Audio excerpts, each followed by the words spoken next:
Welcome student. তো এর আগে আমরা গসাগু এর আগের ক্লাসে তোমরা দেখেছো গসাগু করেছি, লসাগু শিখেছি। তো আজকে কিছু ছাত্র আমাকে বলেছে স্যার লসাগু কিছু প্রবলেম হচ্ছে, তো এইবার সেই প্রবলেমের অঙ্কটা করি। সেটা হচ্ছে ওরা বলেছিল আমাকে 4 ক্লাস 8 বসে দেখি 14 7 নম্বর অঙ্কটা। দেখো এটা আজকে আমরা শিখব। তো এখানে কি করতে হবে, প্রথম রাশি দ্বিতীয় রাশি তৃতীয় রাশি লিখতে হবে। প্রথম রাশি কি আছে, x square minus y square, x square minus y square plus z square minus 2x z. তো দেখো এটাকে আমরা কি করে করব, এটা হচ্ছে প্রথমে করব এটাকে সাজাতে হবে। 2 এর সাথে আছে x আর z, তাহলে x square z square 2xz যদি আমরা একসাথে লিখি তাহলে কি দাঁড়াবে, দেখো 2xz plus z square minus y স্কয়ারটাকে সাইডে নিয়ে। কেন, তাহলে দেখো এটা একটা সূত্রে পড়ে গেছে কি, a square minus 2ab plus b square. এটা কার সূত্র, এটা হচ্ছে a মাইনাস b তার হোল স্কয়ারের সূত্র। এবার মাইনাস ওয়াই স্কয়ার এখানে থাকলো। এবার দেখো এটা একটা সূত্র পড়ে গেছে a square minus b square. কি সূত্র, a plus b into a মানে এটাকে a ধরবে, তাহলে x minus z minus y. এটা হয়ে গেল প্রথম রাশির কাজ শেষ। এবারে হচ্ছে দ্বিতীয় রাশি। দ্বিতীয় রাশি সবাই দেখতে পাচ্ছ তো, সামন ঠিক আছে, না দেখতে পেলে বলবে, না বুঝতে পারলেও বলবে।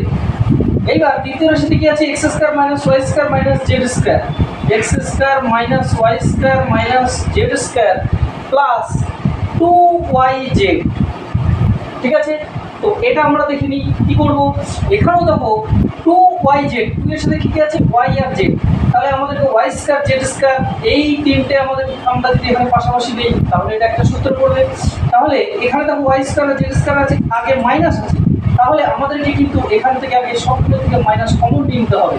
তাহলে কি হবে, y স্কয়ার, এবার সাজিয়ে নেব, এই প্লাসটা মাইনাস হয়ে যাবে, 2yz আর এখানে মাইনাস ছিল এটা প্লাস z স্কয়ার। তাহলে এটা একটা সূত্রে পড়ছে x square minus a square minus 2ab plus b square. কার সূত্র বলো তো, a minus b whole square. Good, হ্যাঁ। এইবার এটা আবার সূত্র পড়ে গেল, কার সূত্র, a square minus b square. কি সূত্র, আবার a প্লাস, এটাকে যদি মনে মনে a ধরি তাহলে a প্লাস b, b মানে y minus z into a মানে x মাইনাস, এবার যখন দেখো এখানে মাইনাস নেব তখন এই যে ব্র্যাকেটের ভিতরে যে y মাইনাস z আছে এর চিহ্ন মাইনাস দিয়ে গুণ হয়ে যাবে, তাহলে মাইনাস এ প্লাস এ মাইনাস আর মাইনাস এ প্লাস জি। হয়ে গেল দ্বিতীয় রাশির কাজ শেষ। এবারে হচ্ছে তৃতীয় রাশি।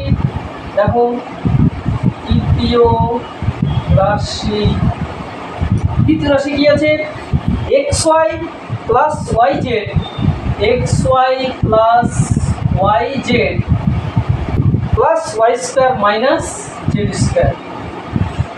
তো এটাকে কি করব, দেখো এখানে এই যে প্রথম দুটো যে পদ আছে এখানে একটা করে ওয়াই কমন যাচ্ছে, তাহলে আমরা ওয়াই কমন নিই, থাকবে এক্স প্লাস জেড। ঠিক আছে, সরি একটাতে কাটবে। দেখো এটা হচ্ছে তৃতীয় রাশিটা, আমাদের এখানে একটু টোকা ভুল হয়েছে। এই যে ওয়াই জেড এইখানে হবে হচ্ছে এক্স জেড। ঠিক আছে, একটু মিস্টেক হয়েছে। তো এটাকে কি করবো, দেখো এখানে আমাদের কি কমন যাচ্ছে, এক্স কমন যাচ্ছে, তাহলে থাকবে ওয়াই প্লাস জেড। এবার এখান থেকে মাইনাস ওয়াই স্কয়ার, এখানে আছে প্লাস ওয়াই স্কয়ার মাইনাস, এটাকে আবার সূত্র পড়ে যাবে এ স্কয়ার মাইনাস বি স্কয়ারের। কি সূত্র, এ প্লাস বি ইন্টু এ মাইনাস বি। দেখো এবার এই দুটো পদ থেকে আমাদের ওয়াই প্লাস জেড দেখতে পাচ্ছি কমন, তাহলে ওয়াই প্লাস জেড কমন, পড়ে থাকলো কি এক্স, এখানে প্লাস এখানে ওয়াই মাইনাস জেড। তাহলে প্রথম রাশি, দ্বিতীয় রাশি, তৃতীয় রাশি কাজ শেষ।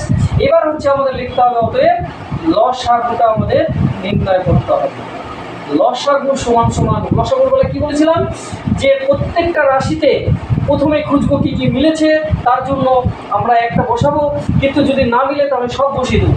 দেখো এখানে x plus y minus z, এখানেও x plus y minus z মিলেছে, এখানেও x plus y minus z, তাহলে তিনটাতে দেখছি একই, তাহলে এটা একটা বসাবো x plus y minus Z.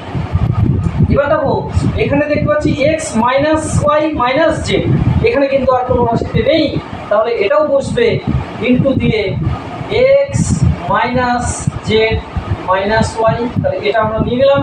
আর কি দেখতে পাচ্ছি ওয়াই প্লাস জেড, কোনো রাশিতে নেই, তাহলে ওয়াই প্লাস জেডটাও বসবে। আর কি দেখতে পাচ্ছি এখানে পড়ে আছে x minus y plus z, তাহলে এটাও আমরা বসাবো x minus y plus z. এই হচ্ছে আমাদের লসাগু। চলো এর পরের ক্লাসে আবার নতুন অঙ্ক নিয়ে হাজির হব। সবাই ভালো থেকো।